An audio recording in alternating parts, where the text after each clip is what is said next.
welcome back to EDH Deck Building. I am your host, Demo, and I got some commanders here to talk about.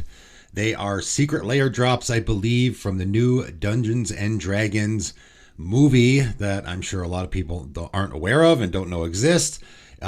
They came out with a new Dungeons and Dragons movie. If you haven't seen it, it's actually pretty good. I actually didn't really have high hopes for it. They came out with a Dungeons and Dragons movie back in the 90s, which was pretty awful. I'm a big Dungeons and Dragons guy. I've been playing for a long time, and when I went to see the first one in the theater, I was pretty disappointed. This one was a lot better. I'm not going to do a movie review here, but if you're interested, you go check out that movie. It was actually pretty good. All the characters from that movie, the main characters, they came out with in legendary creature form.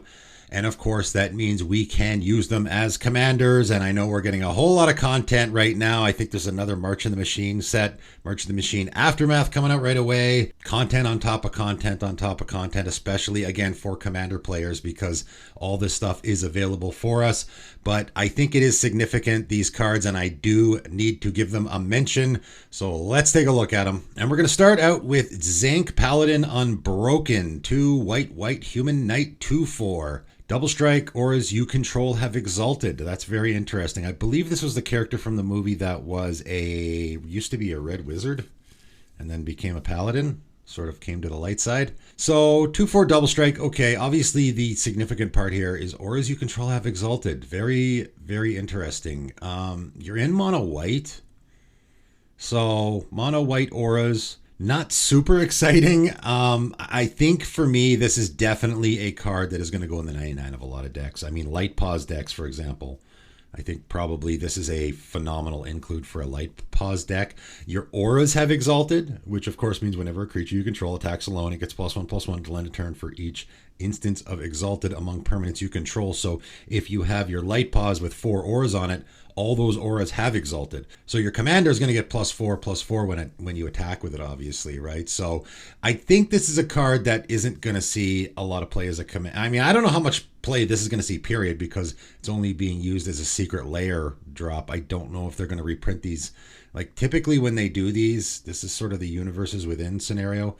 So I'm not sure if they're going to redo these as normal cards, but nevertheless, it's not going to see a lot of play as a commander, I don't think, but it's definitely going to be a card that a lot of people are probably going to run out for the 99 of their aura decks. All right, moving on. And we got Simon Wild Magic Sorcerer, 2 and a blue, Human Elf Shaman, 1/1. Whenever you cast an instant or sorcery spell with mana value 3 or greater, roll a d20. So we have a d20 rolling commander here. Which makes sense, of course, because these are Dungeons and Dragons cards, technically. So you're going to cast an instant or sorcery, and it has to be mana value 3 or greater, right? In order to get any trigger here at all. So obviously you're going to want to fill your deck with lots of instants and sorceries that cost 3 or more, which isn't super great, obviously. So 1 to 9, each player draws a card. So huggy-ish, right? 10 to 19, you draw a card. 20, copy that spell. You may choose new targets for the copy. So, man, this guy's not good. This is even worse than the last one. So it's only going to trigger on an instant or sorcery that you cast with mana value 3 or greater. And obviously the 20 is what you want, but how often is that going to happen? Almost never. And what if you end up rolling the 20 on a spell that is not even that good? Like if you get the 20, if you happen to cast your Expropriate and you roll a 20, well, that's not bad. But typically, I'm going to cast my Expropriate and each player gets to draw a card, right? Which is not super great. And then they draw into a counter spell or something. 99% of the time, I guess 95% of the time, it's going to either make each player draw a card or you get to draw a card. So I guess the interesting way to build this deck might be if you were thinking of doing so, I don't think a lot of people are. This is not a very good commander. If you were thinking of doing so, you could do the draw trigger thing, where either maybe you want your opponents to draw cards, that new card from March of the Machine there that wants your opponents to be drawing cards. Could be good there. Obviously, you can do this on anyone's turn if you're casting instants, right? Big scenario here is all the way from 1 to 19. So 95% of the time, it's going to be you drawing a card, because either you're going to draw a card with the 1 to 9 or you're going to draw a card with the 10 to 19. So getting draw triggers is probably the way I would go with this. Although, how much does that fit with the instant and sorcery theme? Yeah, it's a tough one. Not a great commander. All right, Holga, Relentless Rager. 4 red, 4. This is an expensive one. 6 mana, 4/6. Human barbarian. And of course, when I was watching the movie, I'm like, yeah, I think she's a barbarian, yeah, right? Because you're trying to figure out what her class is. Has haste. Holga, Relentless Rager, must be blocked if able. Okay, that's not bad. Whenever Holga attacks each creature you control attacking a player gets +1/+1 till end of turn for each creature that player controls. So again, we're in mono red. That's not great. 6 is a lot. You cast your commander, you can attack right away. It must be blocked, but you can just chuck a 1/1 in the way, right? It's not like you have to block with a creature that you actually care about. Each creature you control that's attacking a player gets +1/+1 until end turn for each creature that player controls. So the more creatures they have, the more plus you're going to get, which is okay. I mean, you're definitely going to want to be giving trample here for sure, obviously, because the more creatures they have, the more they can throw in the way, and giving trample is going to make it so that it's actually worth your while to attack. But man, yeah, this is not good either. These are all like, a lot of these are feeling like 99 cards. Like Holga really feels like a 99 card in a lot of decks. It doesn't, I think 99 card for a lot of decks is going to be the case here as well. This is not a great build around. So I guess your Holga is going to get bigger as she attacks, but still 6 mana is kind of a lot for this. Not super great. Fits in the 99 of a few decks though. All right, moving on. Dorek, Nature's Warden, 3 and a green. Tiefling Druid, 3/3. So this is I believe the character that was turning into, obviously it has shape change because it's a druid, right? So that's what they can do. Has vigilance. When Dorek, Nature's Warden, enters the battlefield, search your library for a forest card, put it onto the battlefield, tap, then shuffle. Okay, that's not bad. So 3/3 vigilance, 4 mana creature that when it enters the battlefield, you search your library for a forest card, put it onto the battlefield, tap, then shuffle. Yeah, that's okay. Obviously, a forest card means you can get a Triome or something. I mean, if this is your commander, it's going to be mono green, so you're not going to be getting that. But I'm just thinking in the 99 decks, maybe. When Dorek attacks, you may pay a 1 and a green if you do transform. And on the back, it is, of course, an Owlbear. Dorek Owlbear Avenger. 6/6 bird bear, of course, because that's what an Owlbear is. Vigilance and trample. So 6/6 trample. You're going to pay 2 to transform. And you're getting a 6/6 vigilance trample creature. That's pretty good. When this creature transforms into Dorek Owlbear Avenger, other legendary creatures you control get +2/+2 and gain trample until end of turn. Okay. At the beginning of your upkeep, transform Dorek. I'm starting to sound like a broken record here, but yeah, this just seems like a way better commander in the 99, doesn't it? So it's going to attack. Like I'm thinking, even in a deck where you just want your commander to have, because this is just giving other legendary creatures, because you're not going to play mono green legendary tribal, I don't think. Other legendary creatures you control get +2/+2 and gain trample in turn. So I think this is probably a good card in the 99 of, and you constantly got to be flipping it back and forth too. That might be good in a deck where you want to be transforming a lot, I guess. But yeah, I think maybe legendary tribal, or I just have a commander that I want to give that +2/+2 bump and the trample to. I think is probably where you're going to want to play this. Not great as a command. I mean, what's the build around here? Mono green legendary tribal, but creatures I want to be attacking with, right? I'm not going to put a bunch of legendary creatures in here with just good abilities. I want legendary creatures that I actually want to be attacking with, which really puts you in the box here. Another 99 commander, I think. All right, moving on. Forge, Neverwinter Charlatan. And I had seen this one before, and this is one that I definitely think is a good build around, and I think people will certainly go after it. 3 and a black, human rogue, 2/4 with menace. Ward, sacrifice a creature. So in order to target this, your opponents will have to sacrifice a creature. Forge, Neverwinter Charlatan gets +2/+0 for each treasure token you control. Wow. And of course, again, if we're just talking about the 99, there's a ton of treasure token decks out there in black colors for sure that this can easily slot into. You're going to have a giant creature with menace. However, we also have whenever one or more players sacrifice one or more creatures, you create a tapped treasure token. This ability triggers only once each turn.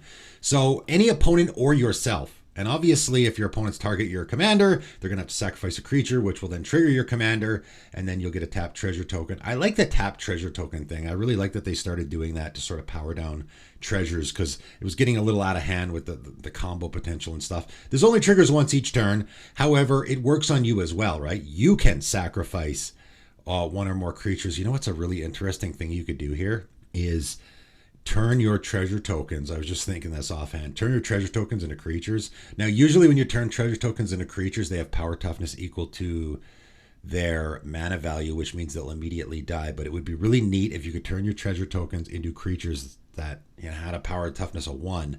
Maybe, I guess, if you had an Anthem effect. And then when you sacrifice them to use them, they replenish themselves, right? Which, of course, it is only triggers once each turn, but still, that's a pretty neat way to go here. This is certainly one that people are going to go. Like, this fits in the 99 of a ton of decks. Any of those treasure token decks. It really fits in almost any deck because, you know, I guess any deck where you are sacrificing creatures, because as soon as you sacrifice a creature, you'll get this only triggers once each turn, but I sacrifice a creature, I get a treasure token. It's pretty good. Then obviously all the treasure token decks it fits into, and also it is a really interesting build around, right? I can sacrifice my own creatures. I can force sacrifices. Very easy build around here. This is actually a pretty good commander that I think people are going to go after. All right, and lastly, Edgar Larsenus, Lutenist, and Lutenist. And obviously he's a bard, as again, you watch the movie and if you play D&D, you're like, okay, he's a bard. Clearly, right? Because he plays instruments and he, does bard-like things, I guess. He is the only multicolored legendary creature here. So the only multicolored commander. 1 blue and a red, 3/3.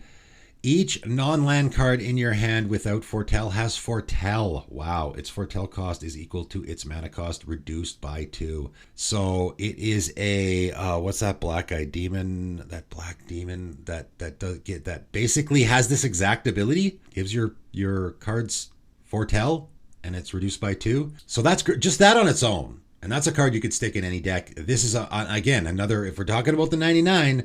Man, it's really, really easy to put this in any deck, if it's red and blue, because just Foretell is such a fantastic ability. Just reduces costs, again, I have an expropriate. I'm going to foretell it so that instead of paying 9, I can now pay 7, get it out a lot quicker, right? Just get stuff out quicker. It protects stuff because they're in exile and not in your hand. However, there's more to go here. Whenever you cast your second spell each turn, goad target creature and opponent controls. So we're doing the goad thing again, which I guess sort of fits the character, and then also second spell each turn. So you're doing that as well, and there is a little bit you can build. There is some cast your second spell each turn, especially in Izzet Colors. There's actually a considerable amount, a decent amount anyway, of second spell each turn stuff that you could throw in this deck if you're doing that already. And that plays into the Foretell a little bit, because obviously foretelling stuff reduces the cost, so you can cast more stuff in a turn.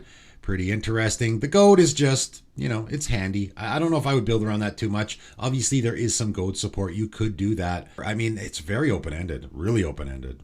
Again, you could very easily put this in a whole lot of decks in the 99, but as a build around, again, you could do the second spell each turn stuff. You could do a little bit of the goading stuff, but you really could do just about anything with this guy because, of course, Foretell works really good with anything. You are, however, keep in mind, casting stuff from exile, right? You can cast it on a later turn for its Foretell cost, and it's in exile. So you're casting stuff from exile, which can be important because there actually is a decent amount of cast from exile support as well. So that's a really interesting way to go with it. Another really interesting way to go with it is sort of the idea I had where you want your hand to be empty. There's lots of cards out there that want your hand to be empty. You could almost do a Hellbent deck with this. It would be funny if this guy was black-red, because black-red are kind of the Hellbent colors. But you could do some Hellbent stuff here. You could check out the Hazaret deck I did on my Underwhelming Commanders video, I believe, where I did a lot of that, where I want my hand to be empty. So I'm taking advantage of that. And there is a lot of cards, like Elkin Lair, for example, is a card that is sort of works into that a little bit. And also those like Grafted Skullcap, those cards that that draw you an extra card on your turn, but you have to discard your hand. But of course, if you foretell your whole hand, then you don't have to worry about discarding anything. That's the other advantage to foretell. So that's the more interesting way to go here, where I'm advantaging the fact that I'm emptying my hand, and there is some neat things you could do there. This is an interesting commander. Again, I don't know if it's going to be really popular, but it is an interesting one for sure. There is definitely some interesting ones here. I'd say Edgin is pretty interesting. Forge is definitely the one I think people are going to go after for sure. That is going to be the most popular of the bunch here as far as a commander. definitely people are going to go after it, and for sure they're going to want it for the 99 of a lot of decks as well. And there is certainly a lot here. Like probably all the rest are pretty, they're very meh, and they're very, I could see them in the 99 of a lot of decks, but not a lot as commanders, unless, flavor wise, you just really like that character, you really like the movie, so you want to go and make that deck. Obviously, that's an option as well. Let me know down in the comments what you guys think of these new commanders. That is it for today, though, and thanks for tuning in.